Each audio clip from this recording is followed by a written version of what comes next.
વડોદરા મહાનગર કોર્પોરેશન દ્વારા શહેરના 4 રસ્તા ઉપર લગાવવામાં આવેલ રોડ સેફ્ટી ડિલિનેટર ફરી એકવાર વિવાદમાં આવ્યા છે. ટ્રાફિક વ્યવસ્થા સુધારવાના હેતુથી લગાવવામાં આવેલા આ ડિલિનેટર હવે લોકોને મુશ્કેલીનું કારણ બન્યા હોવાનું સ્થાનિકો જણાવી રહ્યા છે.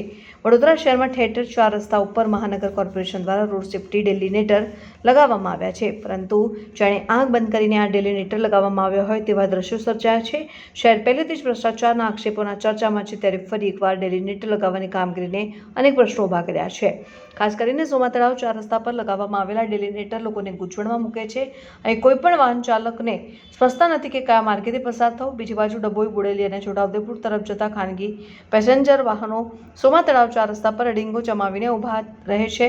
ટ્રાફિક ભારણ ઘટાડવાના પ્રયાસો વચ્ચે ખાનગી વાહન ચાલકોની દાદાગીરી સામે આવી છે. જ્યાં ડિલિનેટર લગાવવામાં આવ્યા છે અને ત્યાં જ વાહનો પાર્ક કરીને રસ્તો સંપૂર્ણપણે અવરોધી દેવામાં આવે છે, જેના કારણે અન્ય વાહનો પસાર થઈ શકતા નથી. શહેરમાં નાના દબાણો સામે તંત્ર કાર્યવાહી કરે છે, પરંતુ આ પ્રકારના મોટા દબાણો સામે કોર્પોરેશન અને પોલીસ કેમ મૌન છે તે અંગે લોકોમાં ચર્ચા છે. સ્થાનિકોમાં એ પણ ચર્ચા ચાલી રહી છે કે આ ખાનગી વાહનો પાસેથી પોલીસ દ્વારા હપ્તાખોરી કરવામાં આવી રહી છે. લોકોની સ્પષ્ટ માંગ છે કે સોમા તળાવ 4 રસ્તા પર યોગ્ય ટ્રાફિક વ્યવસ્થા કરવામાં આવે, ગેરકાયદેસર પાર્કિંગ દૂર કરવામાં આવે અને રોડ સેફ્ટીના નામે કરવામાં આવતી બેદરકારી સામે કડક કાર્યવાહી થાય, જેથી અકસ્માતોના બનાવ અટકાવી શકાય.